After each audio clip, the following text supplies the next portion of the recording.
Good morning. I stand before you today with one unmistakable message about Operation Epic Fury.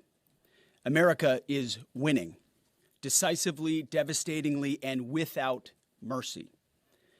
Under the direct command of President Trump, the War Department unleashed this operation early Saturday morning, just 4 days ago, which means we need to remember two things. First, we are only 4 days into this. Metrics are shifting, dust is settling, and more forces are arriving. It's very early, and as President Trump has said, we will take all the time we need to make sure that we succeed. Second, we are only 4 days into this, and the results have been incredible. Historic, really.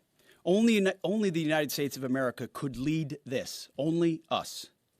But when you add the Israeli Defense Forces, a devastatingly capable force, the combination is sheer destruction for our radical Islamist Iranian adversaries. They are toast, and they know it. Or at least, soon enough, they will know it. And we have only just begun to hunt, dismantle, demoralize, destroy, and defeat their capabilities, just 4 days in. Starting last night and to be completed in a few days, in under a week, the two most powerful air forces in the world will have complete control of Iranian skies, uncontested airspace. I hope all the folks watching understand what uncontested airspace and complete control means.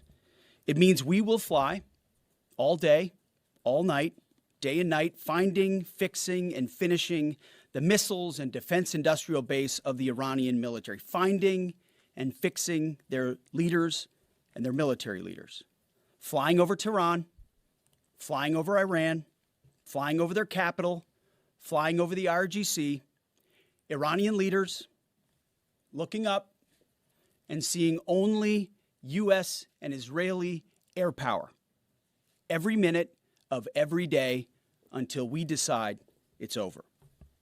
And Iran will be able to do nothing about it. B-2s, B-52s, B-1s, Predator drones, fighters, controlling the skies, picking targets. Death and destruction from the sky all day long. We're playing for keeps. Our warfighters have maximum authorities granted personally by the president and yours truly. Our rules of engagement are bold, precise, and designed to unleash American power, not shackle it. This was never meant to be a fair fight, and it is not a fair fight. We are punching them while they're down, which is exactly how it should be. Thus far, Operation Epic Fury has delivered twice the air power of shock and awe of Iraq in 2003, minus Paul Bremer and the nation building. The campaign has 7 times the intensity of Israel's previous operations against Iran during the 12-day war, 7 times. And as President Trump said, more and larger waves are coming. We are just getting started. We are accelerating, not decelerating. Iran's capabilities are evaporating by the hour, while American strength grows fiercer, smarter, and utterly dominant. More bombers and more fighters are arriving just today. And now, with complete control of the skies, we will be using 500-pound, 1,000-pound, and 2,000-pound GPS and laser-guided precision gravity bombs, of which we have a nearly unlimited stockpile. We used more exquisite standoff munitions at the start, but no longer need to. Our stockpiles of those, as well as Patriots, remains extremely strong. The enemy can no longer shoot the volume of missiles they once did, not even close. And the chairman will lay out some of those percentages. So our air defenses and that of our allies have plenty of runway. We can sustain this fight easily for as long as we need to. And as I said yesterday, we set the terms. Now, you may not see much of it because the IRGC shut off the internet to the entirety of the country. They blind their people on purpose, just like they kill their own on purpose. Much was made of the volume of missiles Iran was able to shoot in the first few days. And sadly, as we projected, a few got through and killed 6 of our best, who will hopefully arrive home soon. We will avenge them, no doubt. But I liken Iran's predicament to a football team who scripted the first 20 plays of a game. The team knew what plays to run because their first few drives were scripted. But now that the game has started and the blitz is on, they don't know what plays to call, let alone how to get in the huddle and call those plays. Iran's senior leaders are dead. The so-called governing council that might have selected a successor, dead, missing, or cowering in bunkers, too terrified to even occupy the same room. Senior generals, mid-level officers, enlisted ranks, they can't talk or communicate, let alone mount a coordinated and sustained offensive. That's not great for morale. The Iranian Air Force is no more, built for 1996, destroyed in 2026. The Iranian Navy rests at the bottom of the Persian Gulf. Combat ineffective, decimated, destroyed, defeated, pick your adjective. In fact, last night, we sunk their prize ship, the Soleimani. Looks like POTUS got him twice. Their Navy, not a factor. Pick your adjective, it is no more. In fact, yesterday, in the Indian Ocean, and we'll play it on the screen there, an American submarine sunk an Iranian warship that thought it was safe in international waters. Instead, it was sunk by a torpedo. Quiet death. The first sinking of an enemy ship by a torpedo since World War II. Like in that war, back when we were still the War Department, we are fighting to win. Also, yesterday, the leader of the unit who attempted to assassinate President Trump has been hunted down and killed. Iran tried to kill President Trump, and President Trump got the last laugh. Now, this is not a mission accomplished situation. This is simply a reality check. The combination of U.S. and Israeli intelligence and combat power will control Iran, and will control it soon. Sure, Iran will still be able to shoot some missiles and still be able to launch one-way attack drones at civilian targets, and their proxies will attempt to attack our embassies, bases, and soft targets. They are terrorists, after all, and they need to target civilians because they can't fight toe-to-toe. But we will find them, and we will kill them. This is what the fake news misses. We've taken control of Iran's airspace and waterways without boots on the ground. We control their fate. But when a few drones get through or tragic things happen, it's front page news. I get it. The press only wants to make the president look bad, but try for once to report the reality. The terms of this war will be set by us at every step. As I said Monday, the mission is laser focused. Obliterate Iran's missiles and drones and facilities that produce them, annihilate its navy and critical security infrastructure, and sever their pathway to nuclear weapons. Iran will never possess a nuclear bomb, not on our watch, not ever. And this is why President Trump's moral clarity on Iran today is so vital. Unlike the past, where vague red lines and endless negotiations let Iran fund terror and inch ever so slightly toward a bomb, this president sees the threat plainly and acts decisively. No more half measures, especially when Iran is at its weakest. No more letting Tehran play for time while our people pay the price. His leadership ensures that we finish what we start and that we protect our warfighters by crushing the enemy before they can strike again. Our offensive operations, refined through months of relentless preparation, are unstoppable. And our defensive efforts are unprecedented. We have from the start put the protection of our troops ahead of everything else. Before we very publicly built up offensive combat power, we quietly ensured that our defensive posture and power was in place. And as we built up offensive combat power, we moved the vast majority of American troops over 90% of Americans that were on our bases, what we say off the X, out of the range of Iranian fire. Our defensive shield is equally formidable, the most sophisticated air and missile defense network ever fielded. Thousands of Iranian missiles and drones have been intercepted and vaporized. Tens of thousands of American and allied lives protected. We have pushed every counter-UAS system possible forward, sparing no expense or capability. And like I said, this does not mean we can stop everything, but we ensured that the maximum possible defense and maximum possible force protection was set up before we went on offense.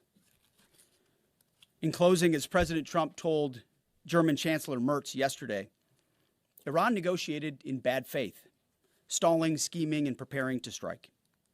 And we acted decisively to defend our people, our interests, and our allies. President Trump took bold action, putting America first, the kind of bold action that the American people elected him to execute. To our steadfast partner, Israel, your mission is being executed with unmatched skill and iron determination.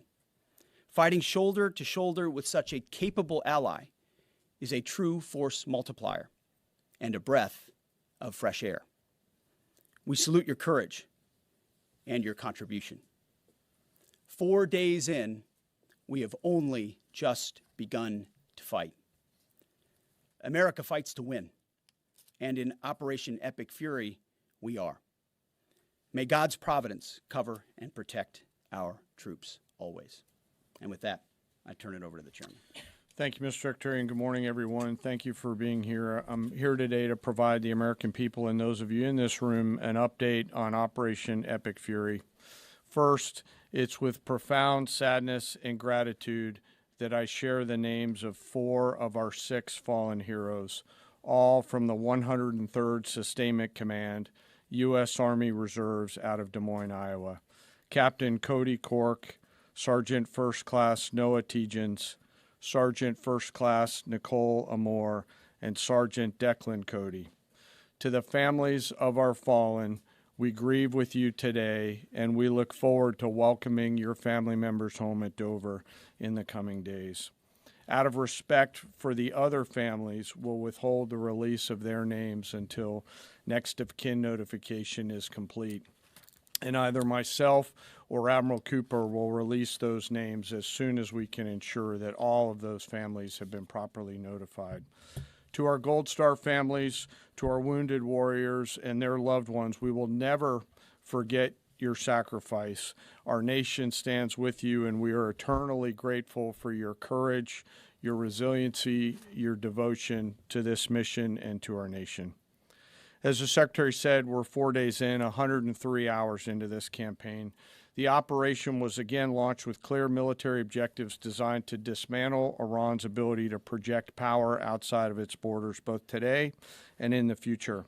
First, we are targeting and eliminating Iran's ballistic missile systems to prevent them from threatening the U.S. Forces, partners, and interests in the region. Second, we are destroying the Iranian Navy, degrading its capacity, capability, and ability to conduct operations, not just in the Central Command AOR, but as the Secretary showed in the video, around the world.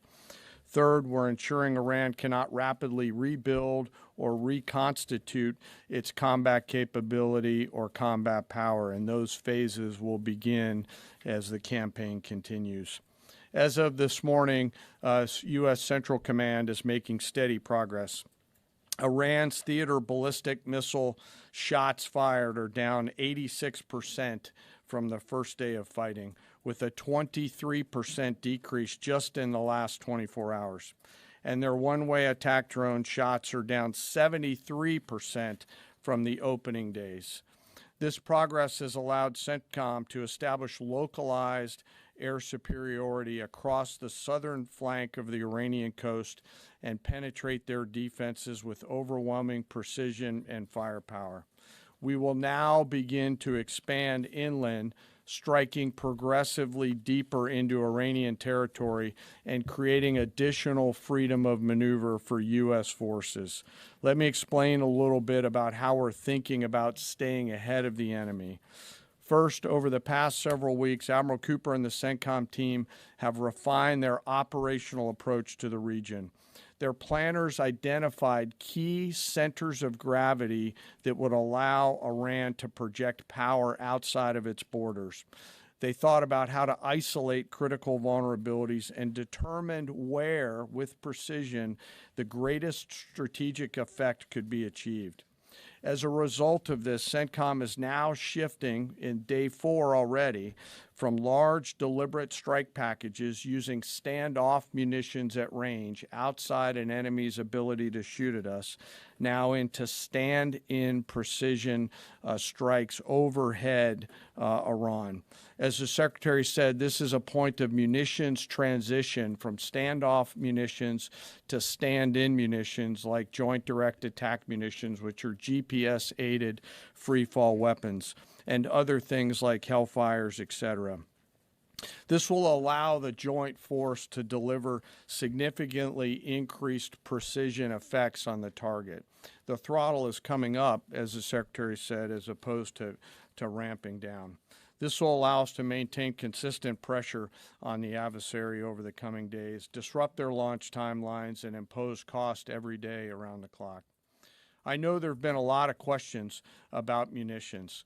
We have sufficient precision munitions for the task at hand, both on the offense and defense. But I want to tell you, teammates, as a matter of practice, I don't want to be talking about quantities. And I know there's been a great debate about that, and I appreciate the interest, but just know that we consider that an operational security matter. Let me flip to the map here. Hopefully I don't kill anybody with a laser pointer. As I mentioned earlier, and for you with the camera right there, my friend, I hope I don't ricochet off and hurt you. Over the initial days, the U.S. Joint Forces continued to attack and attrit ballistic missile capabilities as well as integrated air defense capabilities along the southern axis.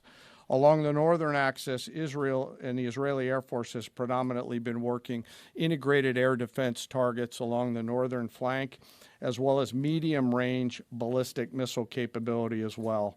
From the sea, the USS Ford has continued to project combat power here, as well as the bomber pulses that we talked about in the opening days of this briefing. Along the southern axis, the USS Abraham Lincoln Strike Group has continued to provide pressure from the sea along the southeastern side of the coast and has been attriting naval capability all along the strait and up into the Arabian Gulf at a size and scale sufficiently to address the targets required. To date, we've hit over 2,000 targets, as Admiral Cooper said in his video last night. We've destroyed more than 20 Iranian naval vessels, including, in addition to the frigate outside of the area, one submarine, and effectively neutralized at this point in time Iran's major naval presence in theater out there. As the Secretary showed the video, for the first time since 1945, a United States Navy fast attack submarine has sunk an enemy combatant ship using a single Mark 48 torpedo to achieve immediate effect, sending the warship to the bottom of the sea. I want to remind everybody that this is an incredible demonstration of America's global reach.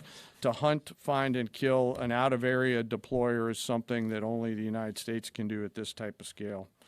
Over the next 24 to 48 hours, CENTCOM will continue to strike infrastructure and naval capability, and will continue to assess our progress against the military objectives.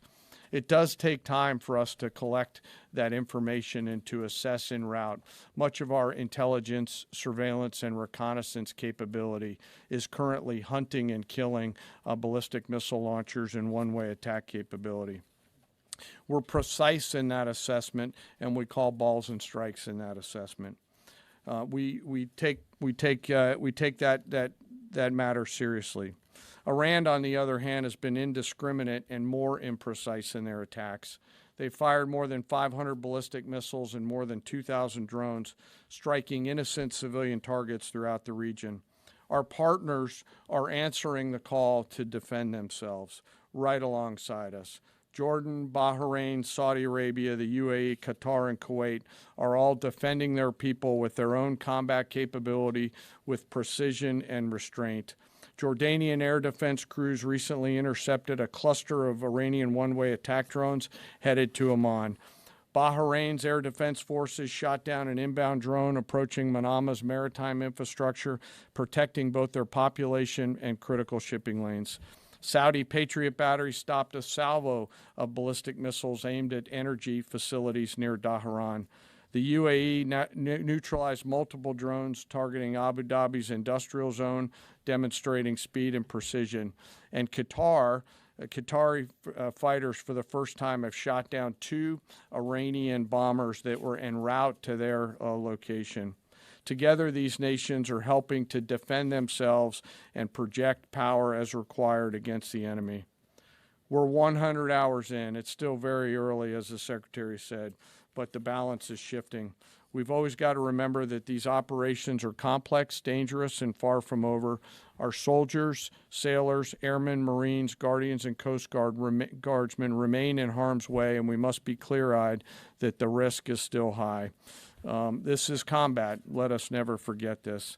As we continue, I ask that we hold all of our deployed teammates in our thoughts, those standing the watch, flying the sorties, sustaining the fight, and carrying our nation's burden. And I'll stop where I started, and that's remembering our 6 fallen who will return home as soon as possible.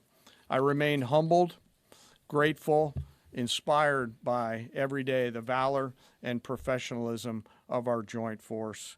They are quiet professionals through and through, out there doing America's work through the day and through the darkness. And with that, I'll take your questions along with the Secretary. Go ahead. What do you assess the enemy's control and command status is right now? And can you broadly describe our decisive point in this operation?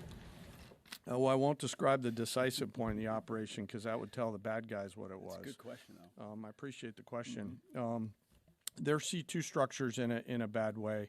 Admiral Cooper's been continuing to pressure C2 at the IRGC C2 and other military elements, and will continue to do so. Thank you for the question. Thank you, Secretary Hegseth. Mary Margaret with the Daily Wire. Couple questions for you and then one for General Kane. Can you tell us more about how we took out the leader who was the leader of the group that was trying to assassinate President Trump? And then Turkey's defense ministry says NATO air defense systems intercepted an Iranian ballistic missile headed towards Turkish airspace. Could this trigger NATO's Article 5, and was it the U.S. who shot it down? On the first question, we've known for a long time that Iran had intentions on trying to kill President Trump and or other U.S. Officials. And while that was not the focus of the effort by any stretch of the imagination, in fact, never raised by the president or anybody else, I ensured and others ensured that those who were responsible for that were eventually part of the target list. It wasn't the beginning of the effort. We were focused on missiles and launchers, and that's the focus. But ultimately, if we had the opportunity to get at those who are trying to get at Americans specifically, we would. And so we eventually had the opportunity to do that from the air. And then on the matter with Turkey, I'll have to get back to you on exactly what the intercept looked like at that. We're aware of that particular engagement, although no sense that it would trigger anything like Article 5. No. Tie right there. You got a tie on. Yeah. Thank you. Tom Baker with the BBC. Can you give us an update on what the administration knows, what you know now about the reported strike on a girls' school in southern Iran on Saturday? All I can say is that we're investigating that. We, of course, never target civilian targets, but we're taking a look and investigating that. Red tie in front. Just on the basis that with the information you would have, your reconnaissance abilities, ability to gather information, I mean, it's several days on now. So is there any clarity on whose munition this was? We're investigating it. Thank you. Secretary, so there are reports that the administration is considering arming Iranian Kurdish groups. So could you please clarify that whether any such plan has been authorized and whether Congress or regional partners has been notified and consulted? All I would say is none of our objectives are premised on the support or the arming of any particular force. So what other entities may be doing, we're aware of, but our objectives aren't centered on that. Green, right there. Thank you, Mr. Secretary. Mike Lynn, Washington Times. Can you talk a little bit about the deconfliction process that's going on? You have two parallel operations, Epic Fury and Roaring Lion. How are you making sure they're not interfering with each other? Sure, I'm happy to take that. Thank you for the question. We have liaison officers on both sides. There are U.S. CENTCOM teammates out in Israel, and there are Israeli Defense Force teammates at the relevant command and control nodes within the U.S. CENTCOM enterprise. Routinely, Admiral Cooper is talking to the IDF Chief of Defense, and I will occasionally speak to him through the arc of this. I've spoken to him a few times already. That allows us to coordinate, integrate, and synchronize activities while maintaining separate efforts. And when I said a breath of fresh air, I really meant it. Usually it's us with some ancillary benefits from allies who are maybe willing but not as capable. When you have both the will and the capability of an ally that can really bring things to bear, we take certain targets, they take certain targets, and when you coordinate it, it has incredible effects. Right here. Secretary Hegseth, with respect to House Minority Leader Hakeem Jeffries' statement that the Iran mission will end in failure, what kind of message does that send to our enemies, and what does it do to the motivation of our troops? Well, I've been through that movie before with the Democrats rooting against the country. Our generation saw that in our battlefields. I think it's pretty unprecedented and unfortunate that it would occur 4 days in to an operation where, as the chairman laid out, America's best are operating in an incredibly challenging environment where they're having incredible success, but they're meeting a determined adversary. And he's been privy to briefs that we've provided. He knows how effective this has been. He's being disingenuous, which we're used to. Right here. Thank you for taking my question. Heather Mullins, Lindell TV. One of the questions I have is just really regarding the intelligence that indicated that this was something the U.S. had to get involved with at the time that you guys did. We had Operation Midnight Hammer back in June. We obliterated their nuclear facilities. What was the intelligence that suggested that somehow they became a threat once again that required us to get involved with Operation Epic Fury? I appreciate the question.